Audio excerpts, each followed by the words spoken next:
PS 22. But PS 22 was a decapitated school. I don't remember if it went through the 4th year or the 6th year. But while I was there, several things happened which I remember to this day. One was Dr. Benderly came to speak to us at our assembly hall. The assembly hall was really 4 or 6 rooms with rolling doors in between. When the rolling doors were rolled back, it became an assembly hall. And there was a piano there. Dr. Bentley came and spoke to us from in that room. And he said something which I have never forgotten. He said, "Call that day wasted on which you learned nothing new." And that is one of the axioms I have lived by and have taught my children. The other thing that I remembered was an Arbor Day celebration. I was chosen to be the Queen of the May. So, having very, very straight hair, my mother took me to the beauty parlor, and they fixed me some curls with sugar water. Then they brought me, and we had a Moline robe on it from shoulder to belt with some artificial flowers pinned on, and I had a crown of roses. And I was the Queen of the May, and I sang a song that went like this. One morning in May, a maiden so gay came tripping along in her light, happy way. She was singing a song. It was sweet, yet not long, so I waited and listened to hear. She had flowers so rare, they were twined in her hair, and those in her basket were pretty and fair. And she started to sing till she made the woods ring, and they echoed this sweet little refrain. Who will buy my posies, sweet and pretty posies, plucked from the field so fresh that day? Buttercups and roses, sure to please the ladies, come buy my posies, I pray. They soon came to buy, and often did try to please my sweet lady, so pretty and shy. Then she started to sing, and they made the woods ring, till they echoed this sweet little refrain. However, I told you before that I had a coon-shouting voice. I think I was chosen for the part because of my singing. Miss Israel, the vice principal, who taught us and this day's celebration, was sitting at the piano, and I was singing. I guess I was stage struck because I must have been singing very, very softly. And she kept sitting there and mouthing the words, "Sing louder, sing louder." And of course, I never paid any attention to her and was never chosen to be the Queen of the May again.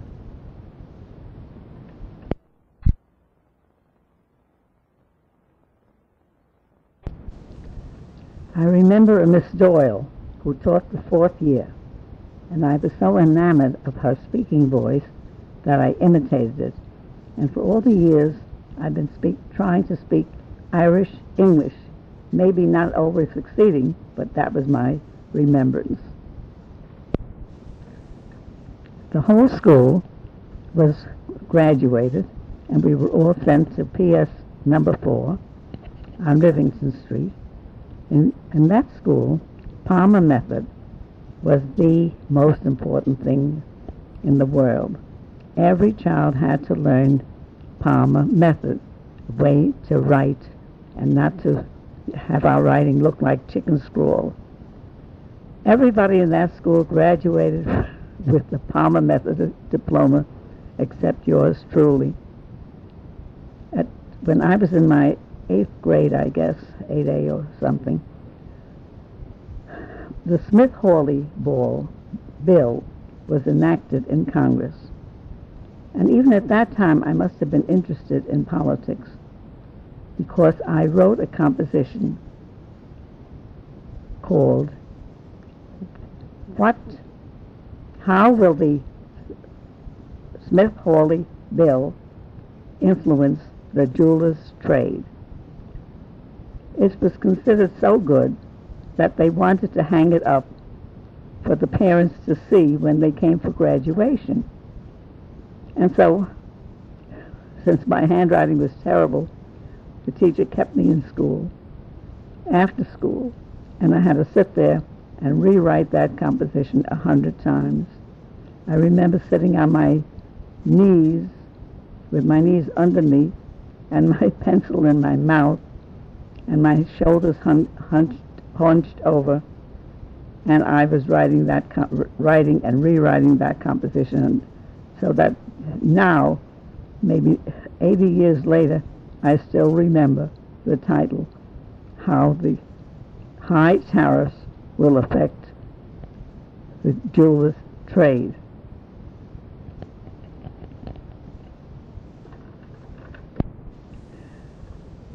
After PS4, I went to Washington Irving High School.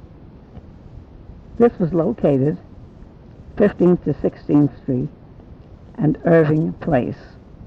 Since I lived on Houston Street, which was the equivalent of First Street, and I lived near Avenue B, and which was the equivalent of Avenue 1, and the high school was on like Avenue 4. Irving Place was like the 4th Avenue. We walked to school every single day. It was a divided school. Half of us went from 8 o'clock in the morning until 1, and the second half went from 1 until 5. If it rained, we got 10 cents for car fare, and if we didn't want to ride, we wanted to save the money, we walked in the rain. We wore rubbers and had an umbrella, and we had a raincoat. And Lena Pressman, a friend of mine, used to call me every morning and yell up and say, Sadie, and Sadie said, okay, I'll be there. I came down and we walked to school carrying our books every day. The streetcars were running, and if it was really pouring or if we were caught unprepared, we would take the car back for a nickel.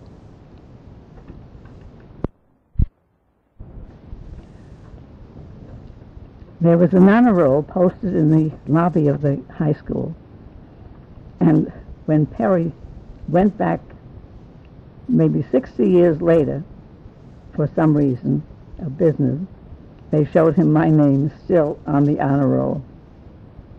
Now let me tell you about clothing. Every year my father would take us to Wanamaker's, a department store like Macy's, and then he would buy us a blue serge sailor suit with white soutache around the collar and pleated skirt and a midi blouse, and a pair of Goodyear welted shoes. These were always bought for Rosh Hashanah, the New Year, and we also had a white apron with butterfly collar, which protected that suit for the whole year. We wore it to school, we wore it on Saturdays and Sundays, and when we came home, we probably put on the last year's suit. One year, many, many years later, my sister Flora was shopping by herself, and she wanted a pair of Goodyear welted shoes. And so she went to Macy's, and imitating my father, she said, I want a pair of Goodyear shoes. And they didn't know what she was talking about, because that's the way my father pronounced Goodyear welt to Goodyear. It was during this period that Flora married Louis Aller, who was in the fur business. It was an arranged marriage. She met Louis through a shotgun or matchmaker, and I remember that the dowry was $2,000. They lived in the Washington Heights area, which is now, I think, either mixed or all black. And they had a beautiful home. It was a very, very lovely area. Mamie was also married during this time. She married David Schatzberg, who worked for his parents' employment agency. Somehow they weren't quite satisfied with what he was doing, and so he studied for the post office, and he was teaching in the post office at night. Mamie had 2 children, Jerry, who died of leukemia, and Lorraine, who died of breast cancer. I think cancer of the lungs. She was a very heavy smoker.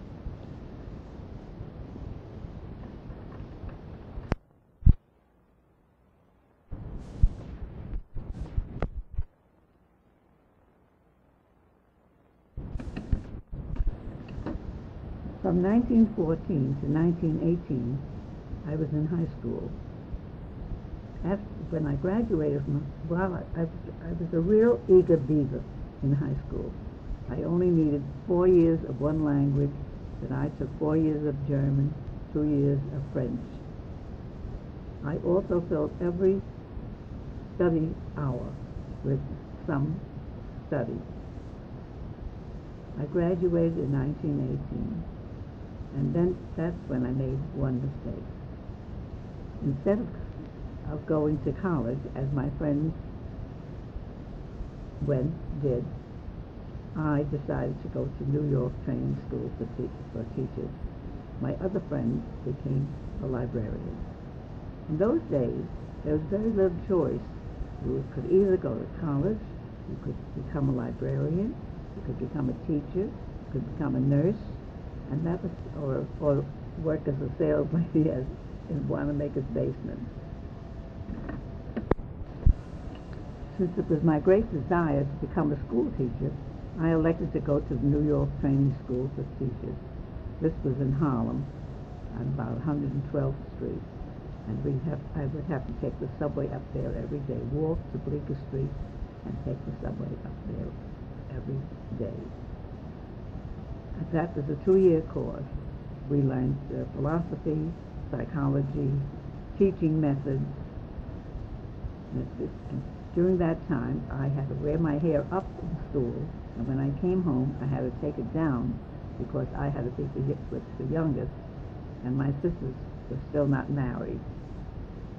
When I graduated from training school, I was appointed to teach school.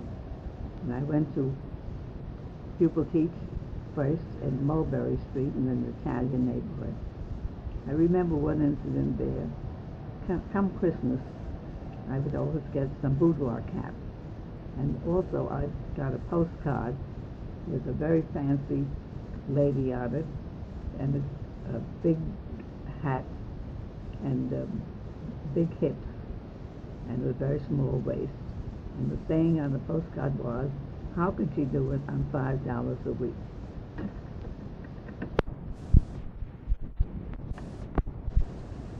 After that, I was appointed to be at 61 in Manhattan, on 10th Street and Avenue A, I think it was. And while I was there for about 3 years, I was given many different classes. The first class that I was given was an opportunity an opportunity meant all the children that couldn't learn were put in that class. And when I had lunch that day, one of the teachers said, "Oh, that opportunity class, be careful. When Capiello opens his tie, he has the knife in his pocket. It means he's angry." This, of course, scared the hell out of me. Then I told them to repeat a poem which they had learned. And when they had all recited it together, I said, now write it down. And one of them said, I don't have a pencil, so I gave him a pencil. The other one said, my point is broken, so I fixed the pencil. Then one of them said, how does it start? And the next one said, how does it continue? And believe me, I was very happy when that teacher came back and I didn't have to teach that class anymore.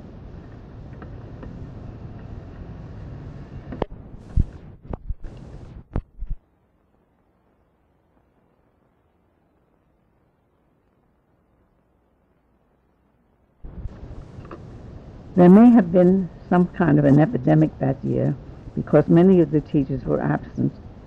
I was sitting in my room. I knew nobody in the school, and I was eating a lunch which I had brought with me, when one of the teachers passed by my open door and said, oh, are you eating alone?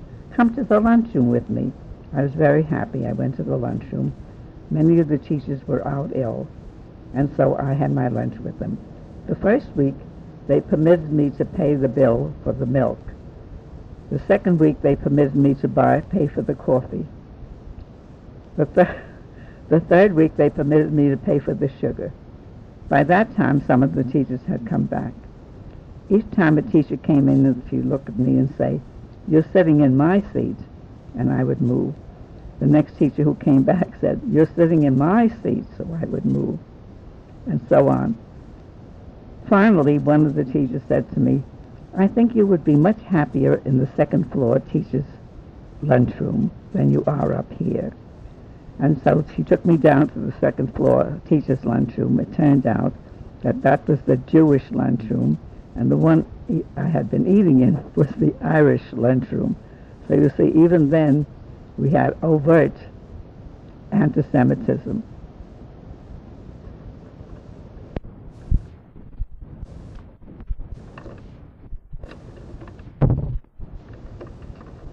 Later, when I became friendly with the teachers, they weren't really that bad. I was in that school for 3 years, and they had 2 old maid principals who lived together. And the teachers used to say, I bet at night one of them pokes the other one and says, let's catch them tomorrow. Let's send for their lesson books. And then the next night, the other one would push the first one and say, I know how to catch them. We'll look and see where their keys are all hung up, because every day when you went home, you had to hang your keys on the key rack. About that time, a new idea came through that each teacher would go on with her class for 1 year. In other words, if you're teaching 6A, you went on from 6A to 6B. And since we were only a 6B school, after 6B, the children went on to another school. The teachers that were in the 6B, with the 6B class, had to go down to the 1A class, because the 1A class would have no teachers. But this was beneath the dignity of the teachers who had been teaching for about 20 years. And so the 1A class, they kind of shifted things around. And I was always teaching upstairs in 6th year and so on. And so that year they asked me to go down and take a first year class, a 1A class. And the principal put her arm around me and she said, oh, Miss Goldstein, you're such a capable teacher, you can teach any of the classes. And I'm so happy you're going down to the 1A. And I was very happy to go down there. But I didn't know what I'd let myself in for, so the first time the children came, I very politely showed each one a clothing hook, and I said 1, 2, 3, and so on. When they came time to go home for lunch, they went over, and each one recognized his or her clothing, and they went home very nicely. When they came back the next time, they didn't know the numbers of where to hang their clothes. I then learned that I had to teach them the numbers. I loved it down there. Instead of having to watch Catalano whether he was opening his tie or not, and whether he was carrying a knife or not, these darling little children, all I had to say was, oh, doesn't Bert sit up nicely? And of course the whole class would straighten up, and every Friday afternoon I would tell them a fairy tale, and oh, they just loved it. And I expected my superintendent to come in that term to supervise for my pay raise. And so I had fixed up the room beautifully. I had put a beautiful turkey on the blackboard. I had it with all colored soft chalk. And I taught the children exactly what to do and so on. And all of a sudden my principal came in and said, "Oh, Miss Goldstein, you're going to be so happy. An opportunity class has just been left without a teacher. Mrs. Cunningham took a leave of absence, and that class has no teacher. And I know that you're going to be happier upstairs than you will be down here with these children." And I looked at her and I said, "If you're ordering me to go up to take that class, I have no choice but to accept. But if you're asking me to volunteer for the class, I'm sorry, I like it down here." And she looked at me and she said,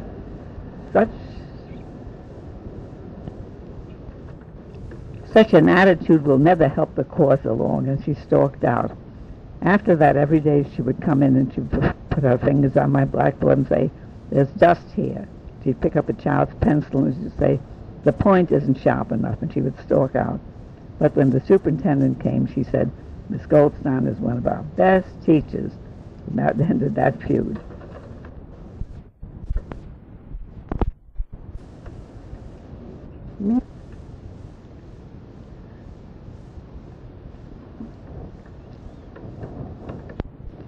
How I met Perry Winston. One fall night, shortly after I started teaching, my phone rang, and it was Ruth Goldstein, Mo Stone's sister, and she asked me if I would care to join them. They were going to a dance at the Brooklyn Academy of Music, and it was a teachers' union dance. Since in 87 languages, I never said no. I said, "Of course I'll go." So I quickly got dressed, and I'm ready to go out when my mother stopped me.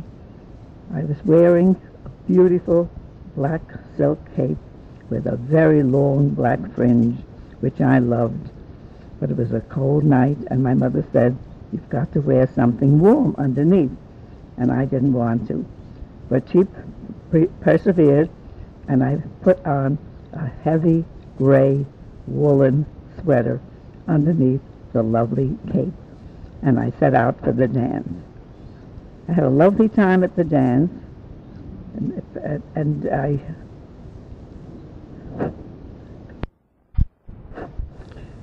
as I was walking from the ladies' room, Ruth called me and introduced me to a very nice, handsome young man by saying to him, "If you'd like to meet a good dancer, Sarah is a wonderful dancer." Whereupon he invited me to dance, and that was the end of Perry as far as Ruth was concerned. We danced for the rest of the evening. At the close, he never asked me for my address or my telephone number, and I was very disappointed. As I was going down in the elevator, he appeared at the elevator and said good night to me again. Well, we went from the Academy of Music to a restaurant. Henry, Rose, and Ruth and all of their friends invited me to join them. We were about 10 people, and we were sitting at a long table, when all of a sudden Rose said to me, "Look, Sid, your friend is sitting right behind you at the table and looking this way." I didn't want to turn around and look at him, so I took my compact from my pocketbook and I looked into the mirror over my shoulder. And he caught my eye in the mirror. He got up and he came over and he said to Henry, "May I join you?" When Henry gave his assent, Perry called one of the waiters over, got a chair, and pulled it up right next to me at the table. When we were all finished, Perry went over to Henry again, and he said, "May I take Sid home?" Perry looked at Rose, and Rose said, "I don't think so. You've just met, and we don't know who you are, and we're chaperoning Sid." And he said, "I'll be very careful, and I'll like to take her home."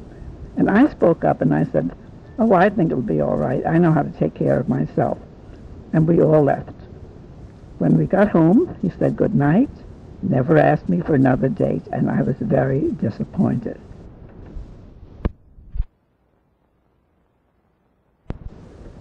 The next day was Saturday, and I had an appointment with some of my friends to go to a matinee on Broadway. I got home at about 6 o'clock that night, and I met my sister Mamie, who said to me, "Where were you all day? The nicest young man came to see you." And I kept him company all day. I even gave him tea and cookies. But finally he looked at his watch at about 5:30 and he said, "Oh, I'm late. I must go home." Mamie lived in the Bain, 341, rent-free, with her husband and Jerry.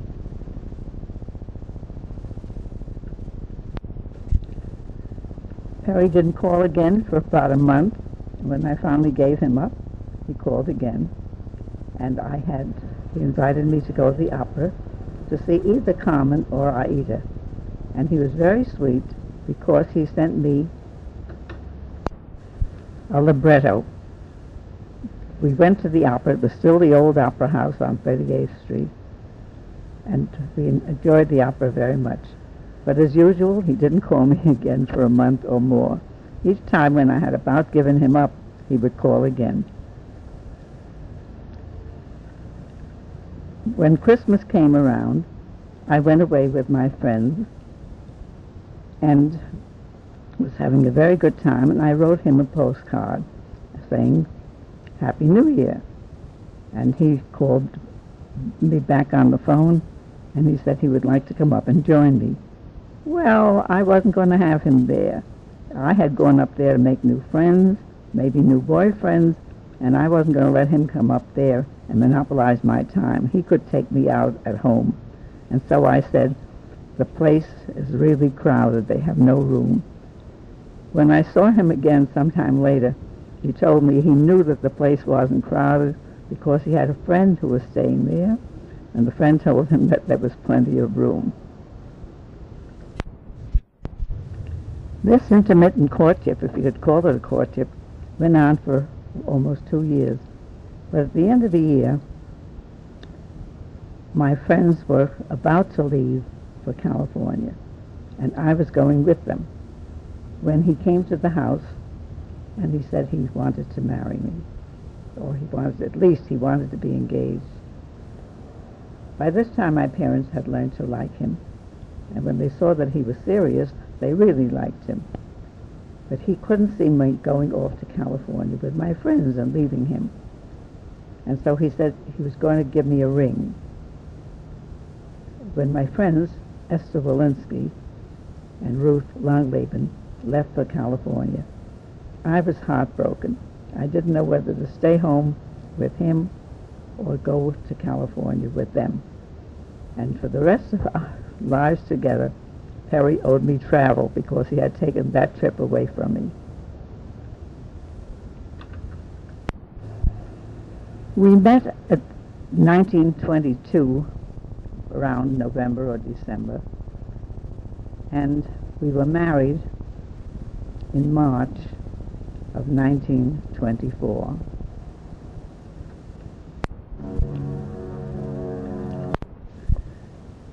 Perry had graduated from Cooper Union and from City College, that as an engineer and architect. And it was very difficult in those days, maybe even now, for a Jewish boy to get a job in those occupations. And so he got a job in Boston for Stone and Webster, a very highly regarded architectural firm. And when they hired him, they said, "You're the first Jew we've ever hired, and we want you to know that we like the way we run our business. We don't want anybody to tell us anything about it." He came to Stone and Webster from being in the Army and looking for a job in New York. After working for Stone and Webster for quite a little while, he came to New York and got a job working for the city.